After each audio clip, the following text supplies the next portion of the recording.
Assalamu alaikum wa barakatuh. This is Moeen Mahmood, and I've been involved in academia for about 11 years now since I graduated from LAMS back in 2011.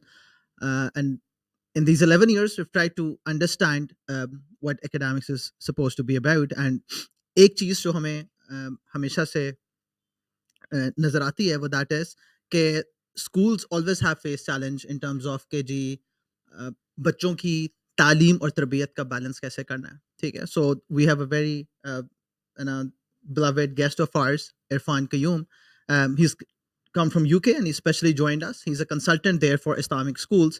And because Pakistan में ये phenomena बाद में आया है और it's been more prevalent in the West, खास तौर पे यूके में जहाँ पे एक बहुत वाइब्रेंट मुस्लिम कम्युनिटी है, and they faced the dilemma कि आपका जो स्टेट फंडेड स्कूल्स हैं या जिसको आप प्राइवेट सेक्टर स्कूल्स कहते हो, so they have a very different identity, a very different agenda, and Muslim community as a minority face this dilemma कि हमारे अपने बच्चों की जो आइडेंटिटी है एज मुस्लिम्स उसको सेफ गार्ड कैसे किया जाए. सो दैट वुड ग्लोबली, अगर आप नॉर्थ अमेरिका की बात करो या नॉर्थ वेस्टर्न यूरोप की बात करो, सो दैट्स द बैकग्राउंड जिसके अंदर इस्लामिक स्कूल्स डेवलप होना शुरू हुए.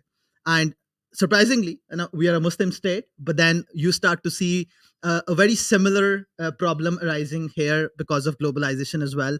That when you talk about, so there are in Pakistan, एक public schools हैं जो government के under आते हैं, which are more focused on matriculation and FSC route, and then you've got a private sector, LJSB Canals. I've been engaged with LJSB in the CAS and Roots for about 10 years now. So यहाँ पे भी exactly उसी किस्म का dilemma था कि वो जो आइडेंटिटी है एज अ बिलीवर या आइडेंटिटी है as a Muslim despite being in a Muslim state, वो कॉम्प्रोमाइज हो रही है बिकॉज जो सेक्युलर सिस्टम ऑफ एजुकेशन हमने ब्रिटिश से इनहेरिट किया था, वो that same problems that you could probably conceive of के वो बहुत प्रैक्टिकली वेस्ट में एग्जिस्ट करती हैं, वो ना फॉर्चुनेटली और अनफॉर्चुनेटली वो सारे कॉलोनाइज्ड एरियाज में भी उसी तरह आना शुरू हुआ. So what do you think is when you say an Islamic school, to what is it that is in your mind is going to make it an Islamic school? Is it the dress code, or it's more about something that is taught in terms of curriculum, or it's about the environment that's out there? आपके ख्याल से क्या चीज़ है जो एक Islamic school की primary identity बनती है? Bismillahirrahmanirrahim. In any Islamic school, I'll say the West for now, because I think it's not just the UK. I think the same thing applies to the others as well. I think it's a very holistic approach towards what we understand of Islam and what we understand of tarbiyah. The main sort of area of focus is not so much the dress code. More importantly, it's what's been taught, number one. And number two, the environment that's been given to the students. And I think those are the two areas that the schools that I have been sort of involved with, that's the two areas that we've been focusing on. So the child can actually come in to the school with the trousers and shirt and maybe even a tie, okay? But it's what they go away with that's important. So what they go away with is to say, what have I been taught? How much do I know about Allah subhanahu wa ta'ala? How much do I know about Islam? Do I believe in God? This is one of the questions that when we're dealing with primary schools, we teach them about Allah subhanahu wa ta'ala, we teach them about the Prophet sallallahu alaihi wasallam, and then we move. When we get to secondary school, it's about, do I believe in Allah subhanahu wa ta'ala? Does Allah subhanahu wa ta'ala exist? So the questions that you would normally ask as you get a bit older, those questions are normally answered. And then it's about the curriculum that's been set out for them. The curriculum is something that's been devised very, very carefully, very thoroughly by a group of academics and scholars, and it's just a mixture of the two. Now we have lots of publications that are available that we use. There's an organization that I'm very closely linked to, especially in the UK, because that's where I'm from. It's called Association of Muslim Schools. They have about just over 100 schools under their wing, and that helps them to help the schools to make sure that they are sort of Islamic, basically, so they understand the purpose is being fulfilled. So I think it's very important that you said that it's not about the dress code and it's not about how they just carry themselves. It's more about inculcating those Islamic values. But I think Pakistan mein, because we need to understand, uh, अगर आप UK की बात करोगे या ना western Islamic schools की बात करोगे, so they've had a history na, of or experience of running these schools way before us. In Pakistan, for example, it's a recent phenomenon, about 2 decades old, where you start to conceptualize seeing the same challenges in the youth. You need an alternate. So unfortunately, so there are two aspects of it. जब आप society को देखते हो तो society is a mix of good and bad, ठीक है? And उसके अंदर जो बहुत चीज इंपॉर्टेंट है वो दैट्स तरबिया. यानी कि जब आप किसी भी इस्लामिक वैल्यू की बात कर रहे हो, चाहे वो बिलीफ इन गॉड है, दैट्स द स्टार्टिंग पॉइंट, और बिलीफ इन द आखिरा, डे ऑफ जजमेंट है, उसकी बेसिस पर आपका पूरा वर्ल्ड व्यू डेवलप हो रहा है. And then you create an environment which is conducive to them inculcating that. But unfortunately, what I see in Pakistan as a practice is that's more difficult to develop, and it's more easier to let's say enforce a specific kind of dress code on them, and it's more easier to make sure that they say salam when you enter, and they say bismillah rahman rahim when they're eating food, which is the zahir of the deen. But batin ki sense mein, whether that's inculcated or not, that's a dilemma. And especially as soon as, because they're forced to be in that uniformed environment during the school hours, but when they are on their own, or when they become independent and they don't see that the force on them or compulsion on them, so you see a lot of them opt out of that. ठीक है, तो जिसका मतलब ये था कि वो integrate हुआ नहीं था.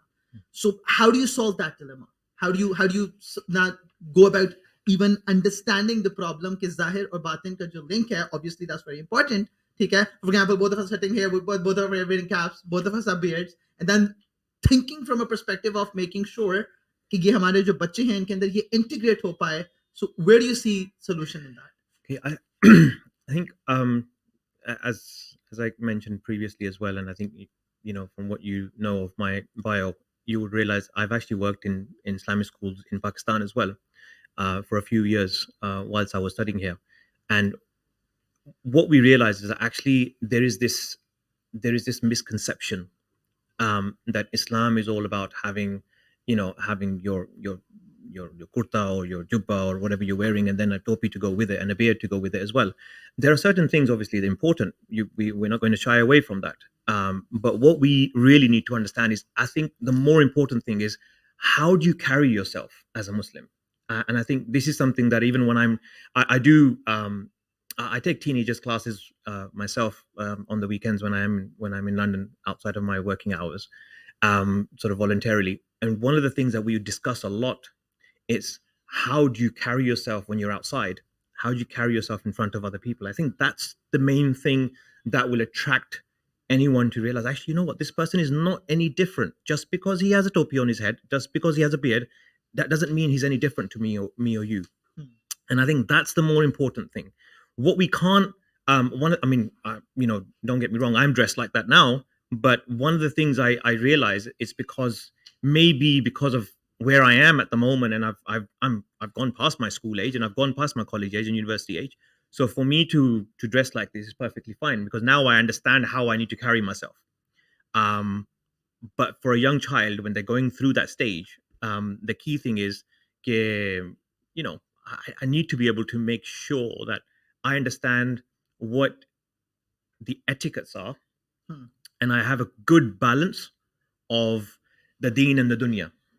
And I think that's the key thing. I understand the deen because I've been taught the deen, but do I really understand what's happening in the dunya? And I don't mean whether it's right or wrong.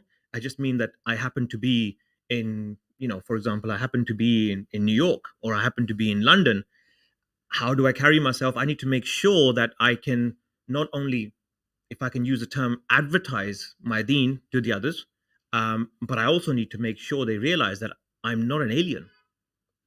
I am a human being, and I carry myself really well, and I understand. So I think that's the perception that I'd like to think that that's what all the schools that I've been sort of associated with, and even now I'm working for 3 different schools, and I have a contract with them at the moment, and they need long-term help. So it is a challenge. And I think for us, like, when we're there, the topis and the jubba or the shalwar kameez, and it, it's not a compulsory, it's not compulsion at all. More importantly, like I said, it's about my personality, it's about my etiquettes, it's about how I carry myself, and that's the more important thing. So when you say that, for example, then, I started off, my own personal education has been from contemporary schools, and then once I started to teach and post my graduation, so then I started off with the contemporary schools. And very recently, I've made a shift towards a more Islamic environment. So one of the dilemmas that you face is, okay, and I've not been able to resolve that. Okay, when you say, okay, you don't need to make the environment a compulsion for them in terms of following a very specific line of, let's say, actions.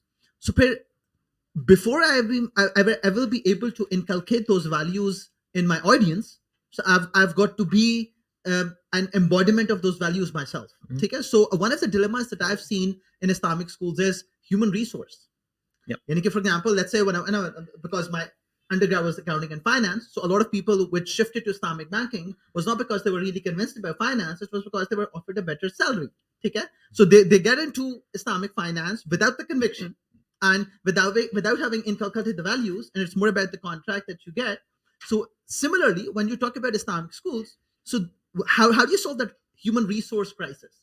That those teachers who've you made them not talk to the kids, if they don't have those values. So I want to, for example, kids see through. Take a kid see through. So when they can see through that, how would they ever be in a position to really appreciate the fact that this is something that they have to inculcate? It's a very good question. And I think this is something that was a challenge in the past, because the type of teachers that we would, the schools would employ, are teachers who, are coming, like you said, just normal conventional teachers coming on board, qualified school teachers, and they're learning, and they come in and say, right, I'll start teaching, and for them, there's no difference between, as a teacher, there's no difference between me teaching at a state school or a government school or in a private school or an Islamic school per se. So that challenge was there in the beginning, and I think what you've got to understand that a lot of the scholars were involved at this point as well. So it's not just the scholars; it's the scholars and the academics as well, and it's a mixture of the two that's created this perfect, if I can use the term, perfect formula. That perfect formula was in place.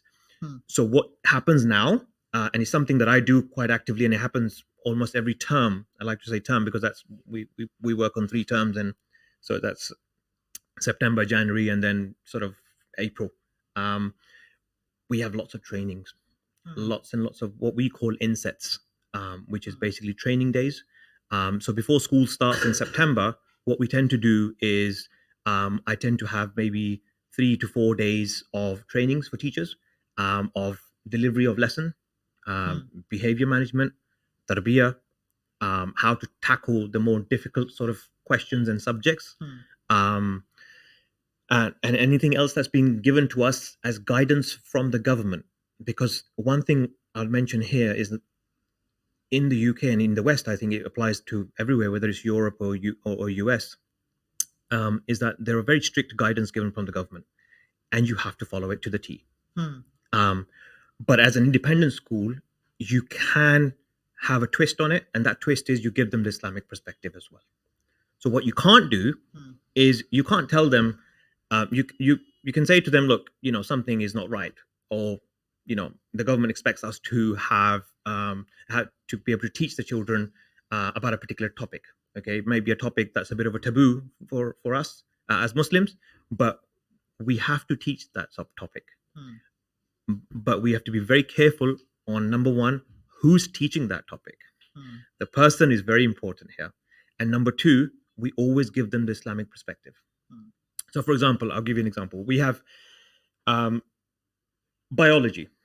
Okay, biology is one of those areas that at some point you will learn about everything else, and how humans work and how reproduction happens and everything else. So as the child gets older, I'm guessing that in Pakistan, what tends to happen is that these sort of topics, the topics of reproduction and topics that are linked to biology and males and females, is a topic that they will normally be taught at a bit slightly older age, and I'm probably thinking grade 9, maybe grade 10.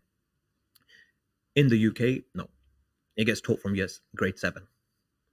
One of the schools that I'm very recently associated with and working with them at the moment is they follow a state school system, but it's an Islamic school.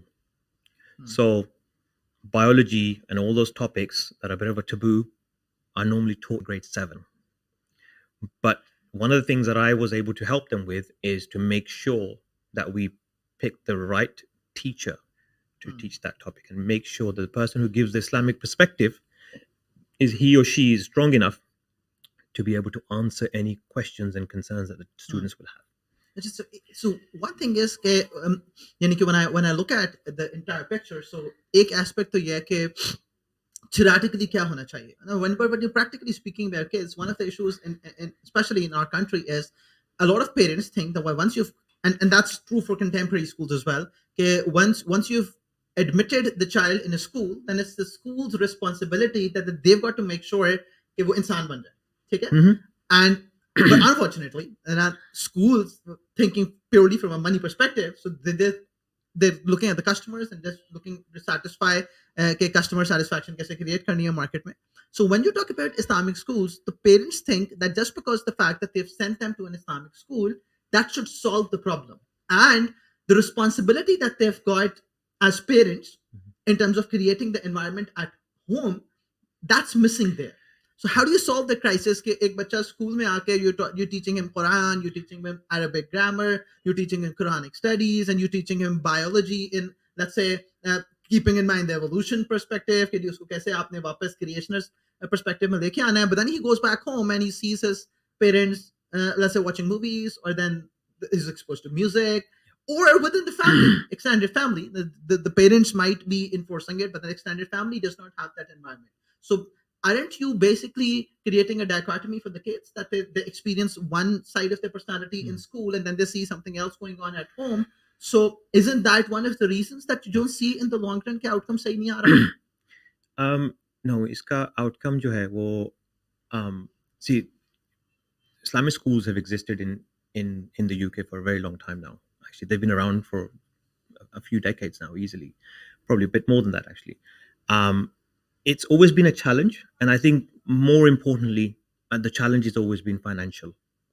Okay, to actually being able to deliver, that's never really been a problem as such. So I tell you why. Because one of the things that we do in Islamic school, if it was based on the fact that we're going to advertise and sell our services, okay, that's not something that Islamic schools generally tend to do in the UK.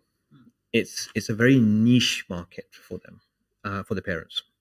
So the way that Islamic schools are gauged are in exactly the same way as state schools are gauged.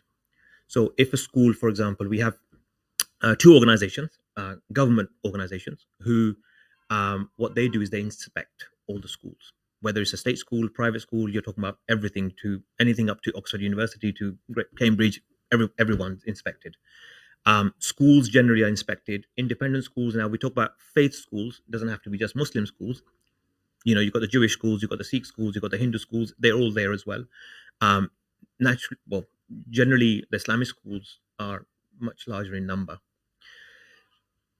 The Islamic schools are generally much smaller in terms of the student base. So where you have in a state school 800, 900 students or 1,000 students, in an Islamic school, you will get 200 or maybe 300 students. That's the first thing. The second thing is, one of the things that Islamic schools generally tend to do is what we call a school parent contract. And that's basically what we call an agreement. And that's something every single parent has to go through, understand it, read it, and sign it. To say that this is what's expected from you if you're going to put your child into an Islamic school or into our school, just to make sure that the child is not confused. Because especially when we're dealing with a very young age, you know, for example, my daughter, she's 5 years old, she goes into an Islamic school. The homeschool agreement was very important. to understand what is expected from me, from the mom and from the dad. That's one aspect. The other aspects that's very important that Islamic school tend to utilize to tackle this area that you've questioned is an interview with the parent and then a separate interview with the child to make sure, number one, the child understands why they are in an Islamic school, and the parent understands if that's what they really want. So that means that, so for example, that clearly means you've got an admission criteria. Yes. And then the only way to make an Islamic school successful is to make sure that the parents are on board in terms of the philosophy. It's just not that there is bypassing their responsibility and putting it on the school, and then they created. Because one thing that happens is if it's not everybody in class who's coming from a similar background with similar values, so then even one child could peer learning it through. They could create that in terms of the vocabulary, in terms of ideas, in terms of the exposure. They could just transfer that to the entire class. And sometimes that peer learning is way more important and significant as compared to, let's say, teacher-student learning. Yeah. Or sometimes even parent, and especially when you talk about teenage. So that's the age when they are less concerned about what parents have to say, and they're less concerned about what the teachers have to say, and they're more concerned about their peers. Okay? So if you don't have an admission criteria where you're making sure to the extent possible, so then that means their issue would not be resolved, and then you would face that problem in terms of, okay, not only the child himself or herself is going to face that problem, okay, the split personality or split experience of reality, but then they would start to transfer that to others as well. Yes, that's a very valid point. But I think this challenge that you're explaining about, split personality, I've noticed that more here than there, and that's purely because the fundamentals are cleared from the beginning. So from the time the child steps into the school, what is expected from them, a code of conduct is something that's been explained to the child thoroughly. Parents understand it because there's a homeschool agreement in place. They understand that we have policies in place, and policies is something that even by law, every school has to make sure that they have it on their websites, and every single parent has access to those. Even if they want a printed copy, they can always grab one from the school. So those things are in place. Then, apart from that, one of the things that helps an Islamic school is that because we're smaller in number in terms of the student base, for example, a class size in a state school can be anything from 30 to 32, 33 students in a class. Sometimes they might have a teaching assistant in class as well. Sometimes they may not, depending on the subject. The thing that makes it better for Islamic schools is that the number is much smaller in the class. So you're looking at maybe 15 to 20 students, maybe if you're really pushing it, 25 students in a class. The resources are still the same. And if I can say somewhat, the teachers are the same as well. So those things are in place, but because the numbers are much lower, the expectations are much higher from the students and from the parents as well. From the teachers. So their delivery is very important. What tends to happen in Islamic schools and in private schools is that in terms of the curriculum, we're slightly ahead of state schools. So what tends to happen, we may realize that by the time a child gets to grade 9, what they're doing in state schools, there would be something we would have covered in grade 8.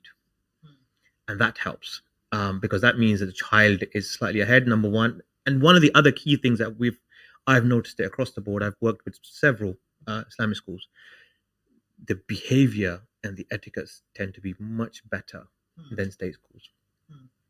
So one other issue and that's especially prevalent in Pakistan, but I'm assuming something similar is going to be in the UK, is that when you talk about Islamic schools, and especially, let's say there are some rituals everybody has to go through, everybody has to pray, everybody has to fast. So then a point comes into play. For example, for my past 10 years in academia, my own experience has been that for especially our youth, it's less relevant which version of Islam, which interpretation of Islam in terms of following up on the actual teachings is important, but they're not concerned about what Deobandi is, what Bareilly is, what the Ahli Hadith is. So do you think Islamic schools need to be more inclusive in terms of their outlook towards these practices to make sure that they get their Muslim identity, which is more important as compared to, let's say, a more narrow-minded or narrowly perceived reality of deen?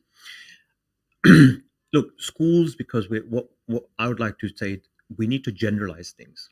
And this is something that we tend to do now. I mean, in the UK, most of the schools, I have come across some schools that generally tend to focus on one particular school of thought. But most of the other schools, and I mean literally 99% of the other schools, tend to focus on a generalized approach towards learning the deen. So they may, for example, skip certain things that are questionable, certain things that are controversial, certain things where a difference of opinion is applied. So they will approach that, and sometimes if a topic has been discussed where there are difference of opinion, then all the opinions are mentioned, not one particular one, and that's how we would tackle that part. One of the other things I would like to mention here is, see, with the UK sort of approach towards Islamic education, the good thing is parents don't send their children into Islamic schools because they want their children to become Hafiz al-Quran or to become alims, or alimas. And the approach here is different. They want Islamic education. As far as the hifz is concerned, that can happen even outside of normal state schools. You know, I go to state school from 9 o'clock to 3 o'clock. I finish at 3, and then 4:30 I go into what we call a maktab, and from maktab 4:30 or 5 o'clock up to 7:30, and a child can do hifz as well. So it's, and what I notice here is very different. If someone wants their child to become Hafiz al-Quran with education, so now that's the reason that they will be normally sending their kids to an Islamic school. And something then I think the parents need to understand, because one of the other dilemmas that I've seen parents is that it's very easy to point out things like do's and don'ts. Don't watch movies, don't listen to music, don't do X, don't do Y, but there's very little talk on what to do then. For example, a Hafiz is not going to be doing Quran 24/7. He's got to do something with their life. So I think a lot of times what parents and sometimes even schools have failed to understand, and that's the reason in the long term you don't see the results, is that you need to provide them an alternate living style. You need to provide them with an alternate paradigm as to how to spend their life in productive activities. For example, let's say you want them to attend concerts, but then sports is still permissible. You don't want them to be engaged in, let's say, watching movies or listening to songs, but they could still be debaters. They could still be at par in terms of not only their understanding, but then how do they use up their time in productive activities throughout the day. And in the long run, I think having a sustainable lifestyle in terms of remaining within the Sharia bounds is more important. And then you need to make sure that there's a balance of activities in terms of, it's just not pure maths or not pure sciences. There has to be other things other than academia which have to be inculcated in the part of a student's daily routine. Because if you don't do that, so then there's a problem. Because you're telling the student to plug out of a lot of things, but you're not telling them where to plug in. And if you create that vacuum, okay, so ultimately they will get plugged back. And the only reason that's stopping that from that is the rules that you created. And as soon as you give them that independence, so you see them going back to the same problems. And you like, and I receive a call from parents कि 10 साल से बच्चा आपके साथ पढ़ रहा है तो असर क्या हुआ है? And I'm like, ठीक है. So that sort of thing. And as Muslims, we need to understand that Islam provides you a complete solution to how you live, how you perceive about life. And it can't be कि बस सिर्फ do's and don'ts के एक rule book देने से मसला हल हो जाएगा. Because then you're leaving the child hanging in the air, not only in terms of the understanding of deen, but practically how do you live about it. That's also left hanging in the air.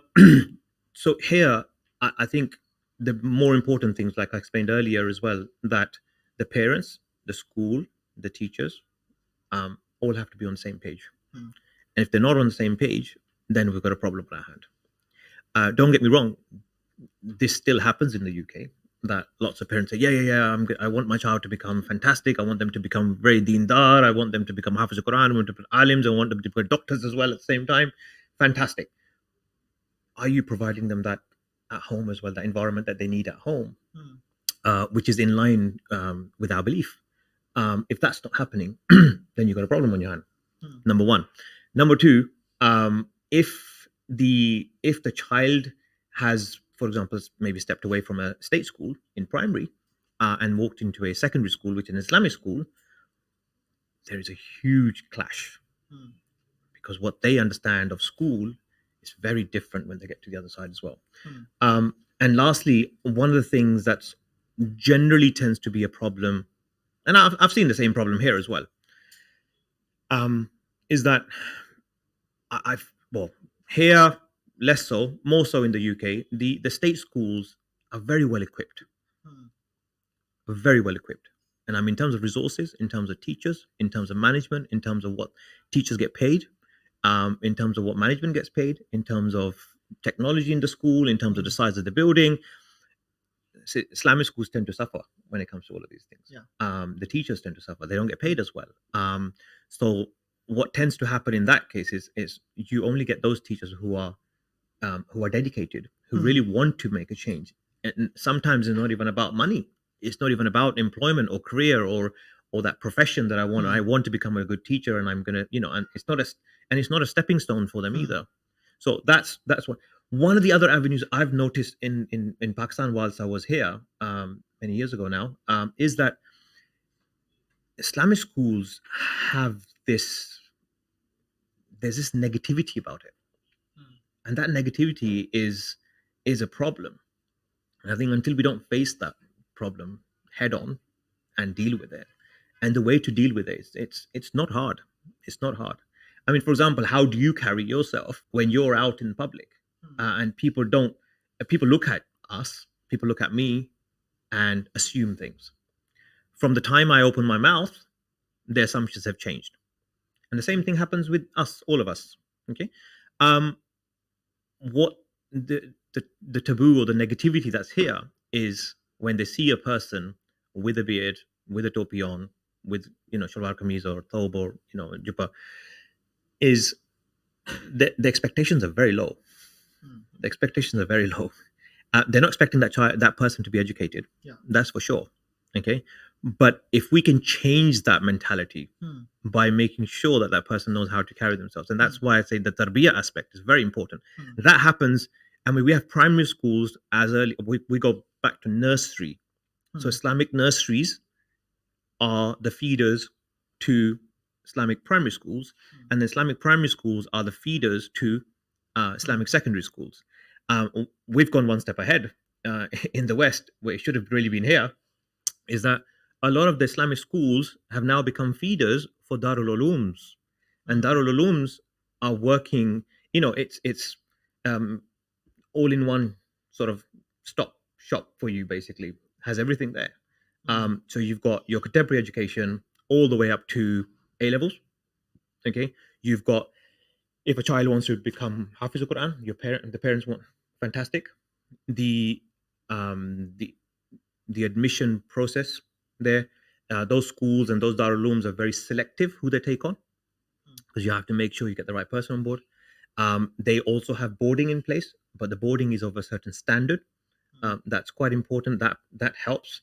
And then once you've given your child to a Darul Uloom, which provides all sorts of education, I can tell you now, both of them are in Darul Uloom. They're local students, they're not boarding. But one of the benefits that I see is that it is a one-stop shop. Literally, for the next 10, 12 years, they will graduate from there. Basically, they will graduate as Hafiz Qur'ans, alims, and will walk away with a degree at the end of it, because those Darul Ulooms or those Islamic schools, they have links with universities, and I'm talking about normal Western sort of conventional sort of universities. They have links with them, and that means the child will then walk away with all of this education. So when you talk about this negativity that's been attached to this phenomena of being a Maulvi in Pakistan, so don't you think that, and sometimes the two reasons for me saying that, okay, just for example, when you talk about Islamic banking, so our professors, Dr. Zishan, he used to tell us that it's halal, Sharia compliant, Western capitalist money making machine. So if you just remove the riba part, okay, but it's still a profitable institute. Okay? So sometimes I think that you shouldn't be in Pakistan, especially, you shouldn't be claiming to be an Islamic school. Okay? So it could be that you're more concerned about the values that you're trying to give. Okay? Uske andar wo jo haram part tha in terms of the environment, you could remove that without saying it. and you're teaching them Islam without saying it. Mhm. Sometimes, because with the negativity that's been attached, uska ek problem ye hota hai ki you don't get enough people who are worried about values, who are worried about, let's say, what they want their child to learn, but just because of the stigma that's been attached to the so-called Islamic environment, so they're not ready to take that leap. Hmm. Plus, so when you talk about contemporary schools, so they're charging about, let's say, 30,000, 40,000, 45,000. And when you say an Islamic school is charging 30,000 rupees, so the first question that immediately comes in, ki yaar, ab Islamic school and are you doing this? Because the dilemma that you face is because if you are competing with those contemporary schools which have a fee structure of 30 to 40,000 rupees per month, which determines the kind of resources that they can have, which determines the kind of teachers that they can afford, Mhm.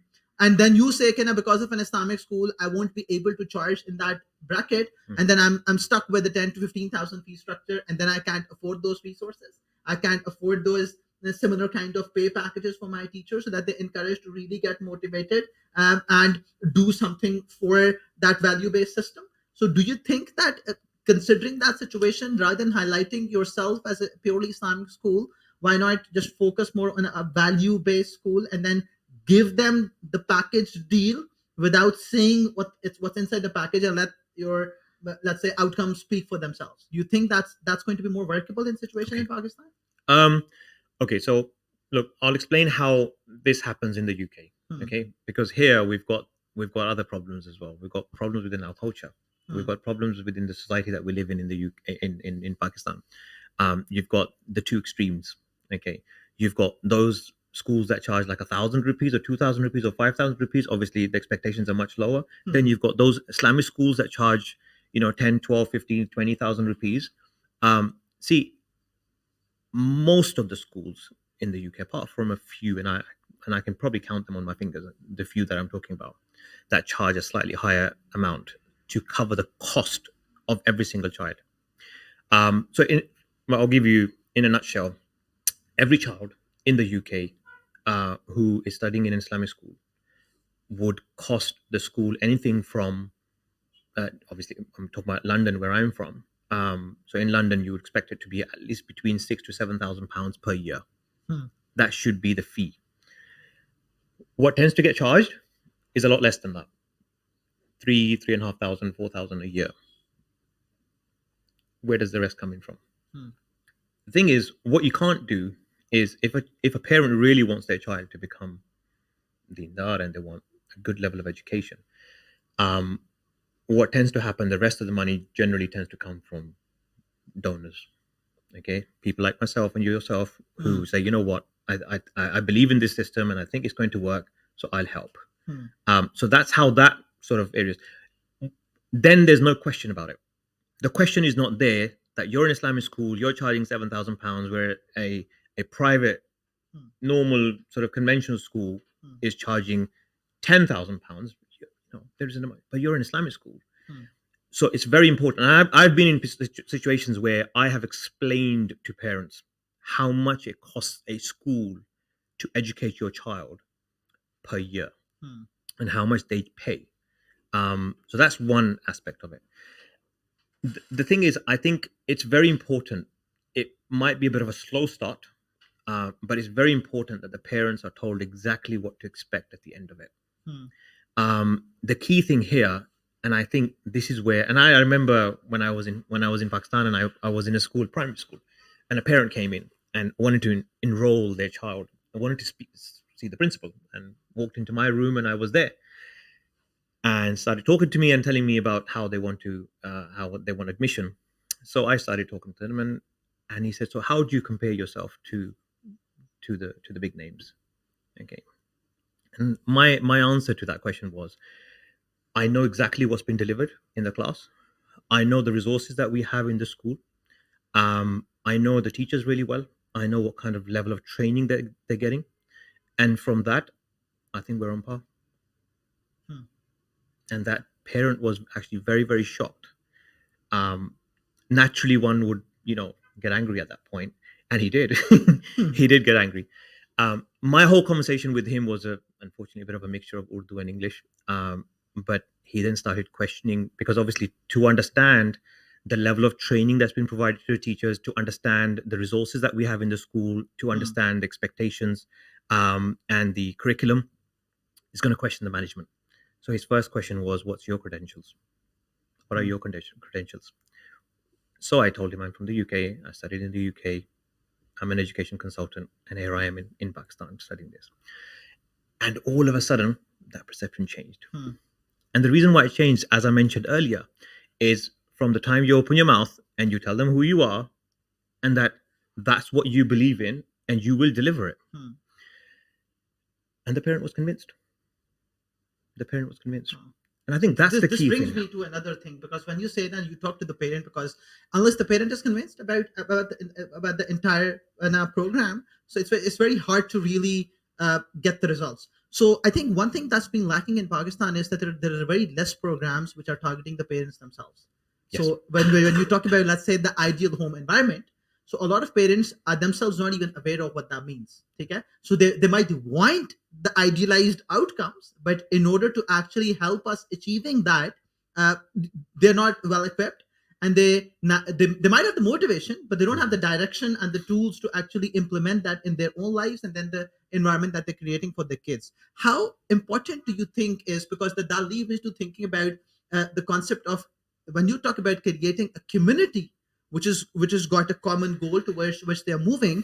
So how important is it that you've got to create something alongside the school, a community center type of thing, which is again is not present in Pakistan. This is something, again, in the West, you see that the masjid is the center of the community, as it was supposed to be in an Islamic society. So how important do you think is that you, in order to engage the entire family, which includes the parents, which includes the siblings, in a community sort of learning process, where the kids are learning, but the parents are learning as well, and then the entire family, along with the givers and takers in that process, are involved in building up that community? Because I think sometimes not doing that would always lead to, let's say, not being really effective in long-term sustainability of the project. That is, the child inculcates it and then owns that identity as well.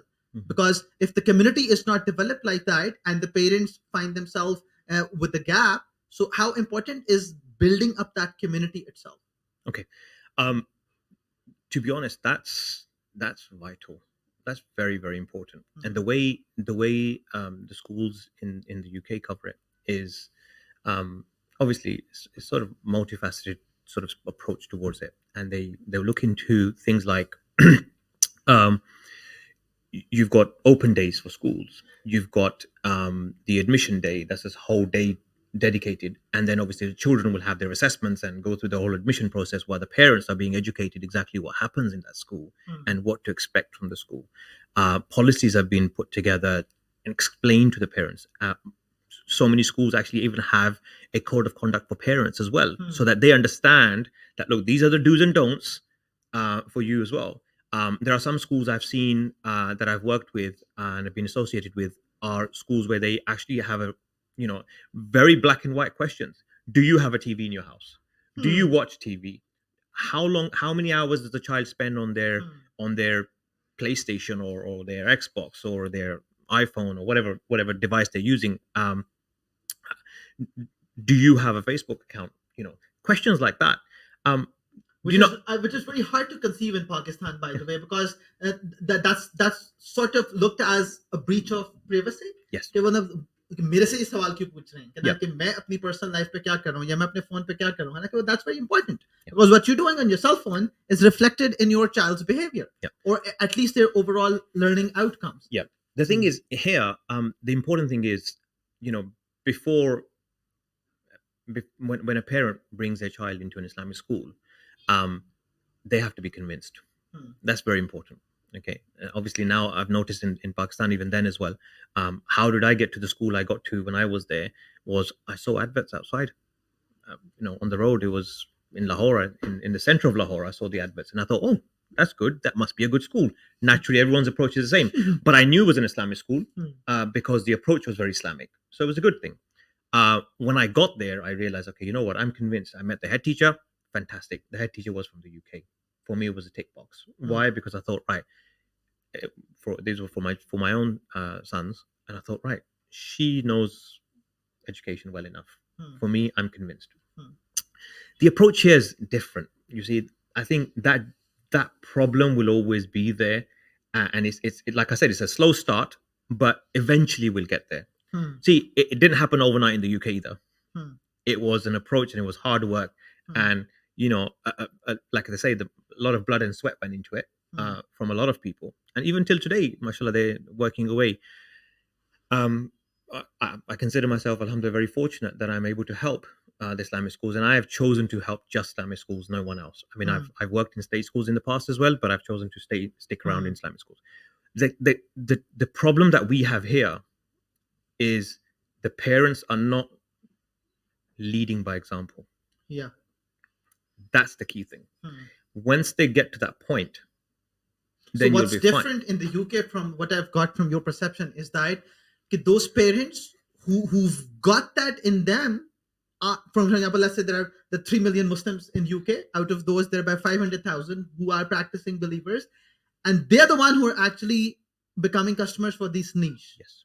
So they're already on track. Whereas in Pakistan, it's just an escape route for your Muslim identity, because you can't deny that. And then you thinking that the Islamic school will be able to fill that gap that exists in your own home, or let's say in your own upbringing of your kids. And that's highly unfortunate, because then that leads to a very different outcome. Because I've got cousins living in UK and Canada, and their kids going to Islamic schools are way more, you could say, practicing in terms of not their conviction about Islam, but they're also holding up to that identity as compared to people in Pakistan. Okay? Because unfortunately, we were using Islamic schools as an escape route for the responsibility or the meaning that we were supposed to bring into our own lives and then the lives of our kids. Yes. So you see that gap. I think the key thing here is actually giving that taboo title, an Islamic school, a sort of a twist, by actually making them realize that we are no different to any other school. We provide everything exactly the same. See, there is a level of expectations from everyone, including the government in the UK, including the government, because we're obviously bound by the government's legislative sort of rules in place. So every single parent in the school, in UK, understands and knows that even as an Islamic school, regardless of the resources that we have in place for those schools, have to follow the bare minimum. Okay, so that expectation is there, which means that we're already level with state schools at that point, because the bare minimum is being fulfilled by a state school as well. I think there is this one other thing that, if it was a possibility in Pakistan, obviously it requires a lot of time and effort to put into it, is the way how schools are governed in the UK. See, they're governed by an organization. There's two, like I said, there was two organizations. One's called Ofsted and one's called ISA, Independent School Association. And then we have organizations that help Islamic schools, Association of Muslim Schools. So something along those lines would really keep a very close eye whether the state schools, the Islamic schools, and the normal private sort of contemporary education providers are all on the same sort of on the same lane as one would expect. So that's what keeps us in check. In Pakistan, we don't have that. Like I said, we have two extremes. You have one school that provides nothing. Okay, they don't even have a classroom to say, with the bare minimum.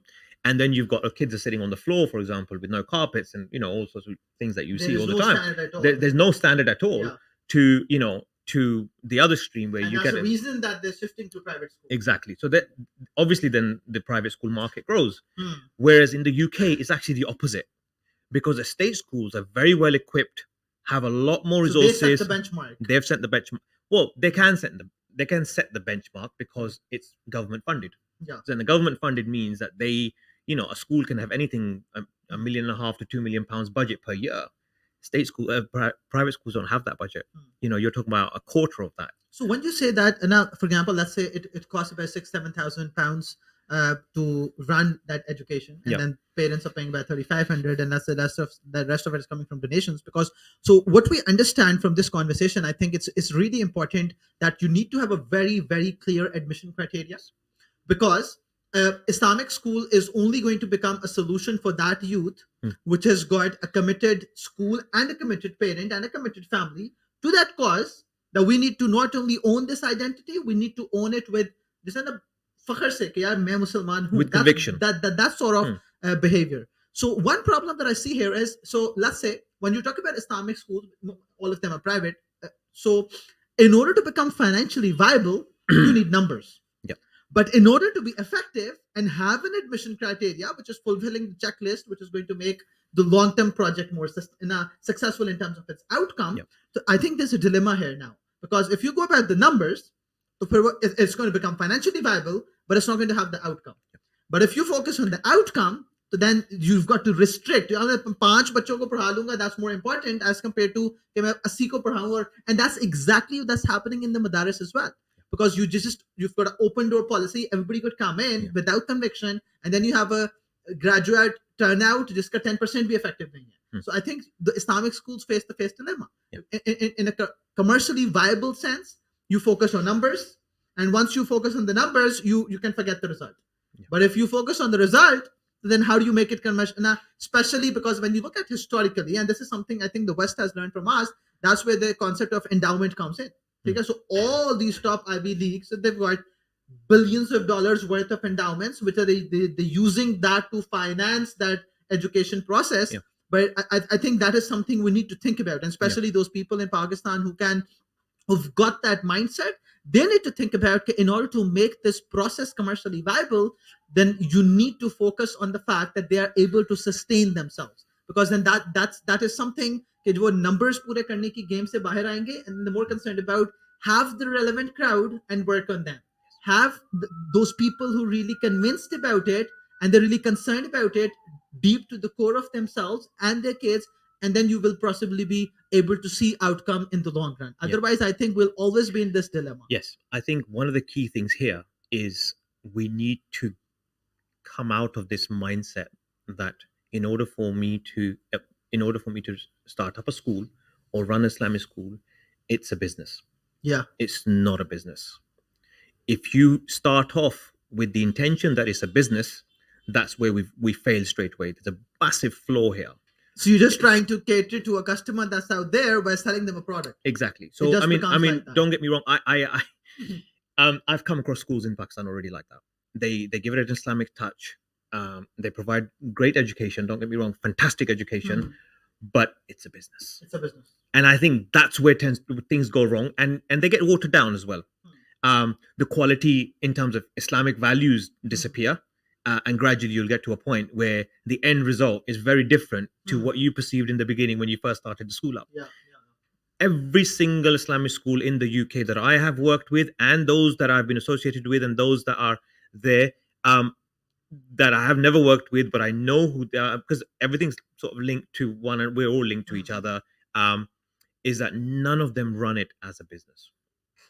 That's the first thing. So if that's on the mind of the person who's running it, he's looking at it in terms of, and I think that has corroded even your contemporary schools. Yes. For example, when I did my A-levels, so for my average subject, the kind of effort that I would put in makes you learn the subject as well. Obviously, grades are important, but grades are not the be-all and end-all of the entire process. But unfortunately, Pakistan mein, when you make it a business, the private sector mein, it's more about the number game.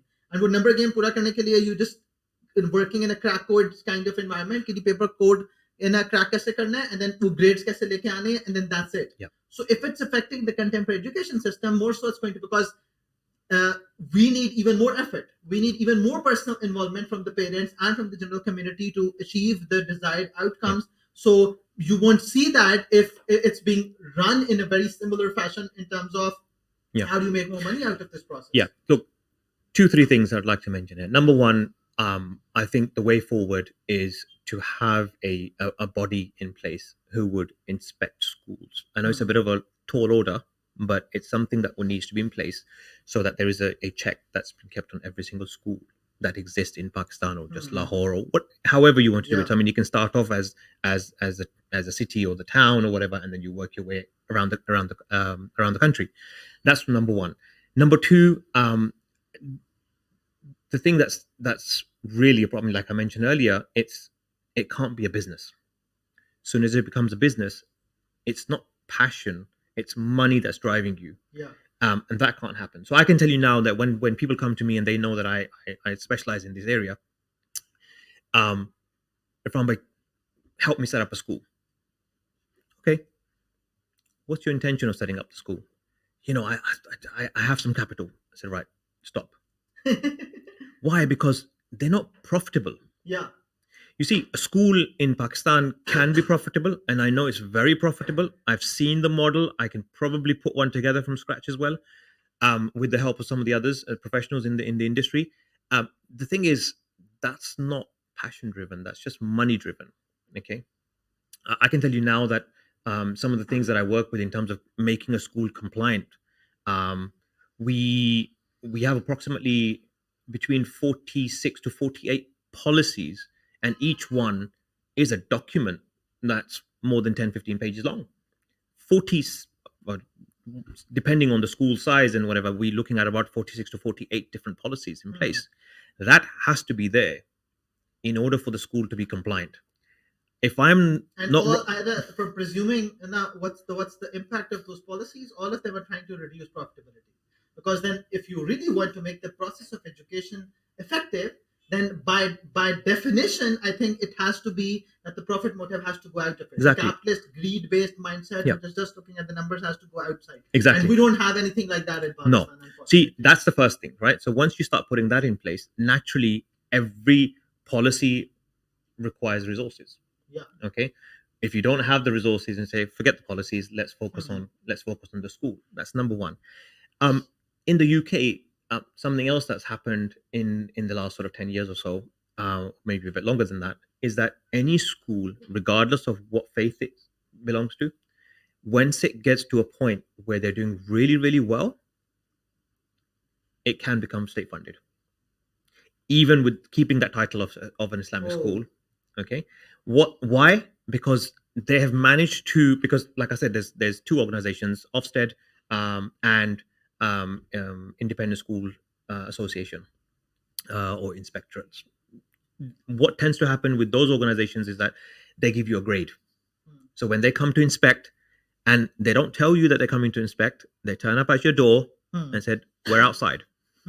Open the door, and then there's be a thorough check. Every aspect of the school is looked at. Nice. Every aspect, not a single thing's missed out. Now they have been told by Department of Education, which is government linked, to go and inspect a particular school, and their job throughout the year is to inspect those schools. Now you could either fail the inspection, which means that they will then ask you to put for example, I'm an inspector and I walked into a school and I've spent 3 days. Normally it's a 3-day inspection, and at the end of it I realized that they have failed on keeping children safe. Okay, keeping children safe in education, for example, keeping an eye, making sure that they are given the opportunity that exists in the UK, the standard that's required. Are they getting that? No, they're not. Okay, you failed because you haven't been able to fulfill that duty of making sure that the child is safe. Okay, number one. Number two, naturally, there's different standards. Independent school standards is what we call them. Independent school standards is what they call ISS. And what tends to happen is about 165-ish number. Can't recall the exact number, but about 165 different standards that have to be ticked off. So when they turn up, everything's a tick. Okay. At that point, if the school fails, they're given a grade. So it will be inadequate, for example, or they'll be given adequate, which means they've met all the conditions, but they're okay, satisfactory. Then the next level would be a good. Okay, then it might be, then the next one would be outstanding. Obviously, for outstanding, you have to provide them with outstanding sort of processes in place. They need to see it. One other thing I would mention, which is going to be a bit of a clash in Pakistan, is that if a school tries its best to put things in place, processes in place, procedures in place, to allow a child to achieve to the best of their ability, in UK that's called an outstanding school. In Pakistan, it may not be called an outstanding school. Why? Because if that child still fails, it's not an outstanding school. Yeah. In the UK, lots of schools are outstanding, but they still have a percentage of students who don't pass their GCSEs or O levels, and they don't pass their A levels, and they don't pass their internal assessments and whatever end of year assessments, and generally are doing very poor. Or they have what we call an SCN student, which is the students, special education students in needs. You have those as well. Have you put provisions in place for children like that? I mean, we don't, from what I understand from the last time I was here, no one pays any attention to students who come under the category of special needs. Yeah. That's another whole topic that for another time. But in the UK, it's a very standard process, and one of those 48 policies is the special needs policy. Well, you're fulfilling that or not? Yes, so and then fulfilling it your is score is going to improve on basis of how inclusive you are in terms of exactly creating a conducive environment that's for it. People from all backgrounds. I think just so one thing I think Pakistan में एक और भी dilemma ये है कि unfortunately पहली बात ये है कि this profession is not looked at with respect. For example, when I graduated from LAMS and I decided that I'm going to be a teacher, so my own family and everybody that I knew, and he was like, इतना पढ़ने का फायदा क्या? And I'm like, what do you mean by that? There is no respect attached to this profession. अच्छा उसकी एक बहुत primary वजह is the second thing is it's not really well paid. The respect is not attached to it because वो कहते हैं फिर जिंदगी ज़ाया करनी है क्योंकि अगर कुछ और नहीं हो सकता तो teacher बन जाओ. So one of the things that I've really faced, especially post coming into administration, is that you hardly find teachers who are really passionate about being in the classroom. Yeah. Who are really passionate about the teaching itself. Yeah. Okay? And on that, because they're not well paid, and on that, because they could not have done any other thing possible out there in the market, and then they're just stuck in that environment where they're low paid, they don't have the motivation, and they don't have the conviction to really do it, and they don't see any way out of that situation as well. So it's not going to be overnight the pay is going to improve. Yep. It's not going to happen that they're going to become passionate about it. Yep. And then that's the kind of resource that you've put in front of your kids. Yep. Okay? So how do you expect the outcome? That you see, in any profession, is what we call bad apples. You'd always find them. You'd always find them. You'll always find those people who just don't have the passion. They don't have the motivation level. There's complacency, okay, in their approach towards whatever they're going to do. You can have a doctor who is just complacent, can't be bothered attitude. You might have an engineer who can't be bothered attitude. People who, for example, I know teachers, even in the UK now, I know teachers who don't work 5 days a week. They choose to work 3 days a week. And they're happy with it because they choose to just live that lifestyle. There are teachers who don't want to associate to one particular school, so they like the idea of becoming freelancers. So if I happen to be the maths teacher in a school and I'm not there on that day, they will be told to come in and just cover me for that day, and they'll get paid for that day as a freelance teacher. So there's lots of them. One of the things that tends to happen with this particular profession is actually it all comes down to the management and the approach. Once again, it's all about the approach. Okay, like I said, no business, it can't be a business. Your approach towards how much you're going to charge, make sure that you've got policies in place, make sure that you've got something that helps you to keep in touch.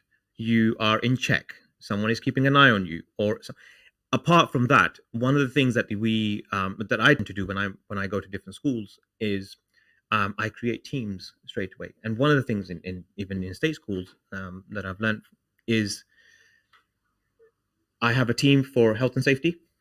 I'll have a team for fire safety. I'll have a team for administration. I'll have a team for teaching and learning. And then obviously you've got what they call the management team, which is senior leadership team, SLT. Then you may have MLT, the sort of the middle management leadership team. So you have all of these people in place. Then you will have someone called a safeguarding team, which is just to keeping children safe. See, in the UK, one of the things that they really focus on, and if something goes wrong, they will really crack down on this one, is keeping children safe in education. So they're very particular about making sure that the child, doesn't get beaten up when they're at home, doesn't come to school with bruises, making sure that the child is fed properly at home, make sure they're getting enough sleep, Hmm. making sure that they get everything that every other child gets. They're sort of the minimum living standards. So all of these are in check Hmm. by every teacher.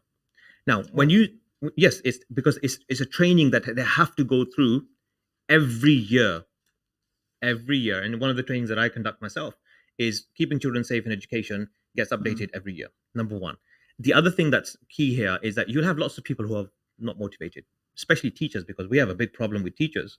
We want to make sure the teachers are motivated. If they're not motivated, I don't care. What I do care about is the end result, making sure that that child is learning. So my role would be as a consultant when I'm there, or in some of the schools that I work in as an executive head, which means I'm just slightly above the head teacher, making sure that they're doing their job properly. So keeping the teachers in check. For example, if a teacher's delivery is not good enough, I need to be able to point that out to the teacher, train them. It's not about their motivation level at that point. You're here to do a job, deliver that.